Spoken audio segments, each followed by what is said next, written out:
मी अमरनाथ आनंदी अनंतराव राजूरकर विधान परिषद सदस्य निवडून आलो असल्याने की कायद्याद्वारे स्थापित झालेल्या अशा भारताच्या संविधानाबद्दल मी खरी श्रद्धा व निष्ठा बाळगीन, भारताची सार्वभौमता व एकात्मता उन्नत राखीन आणि आता जे कर्तव्य मी हाती घेणार आहे ते निष्ठापूर्वक पार पाडेन. जय श्रीराम, जय भाजपा.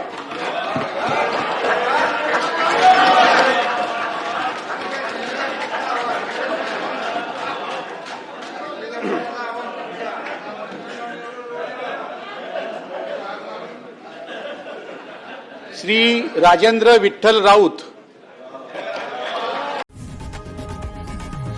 लोकशाही मराठी ऐका, पहा, जागरूक रहा.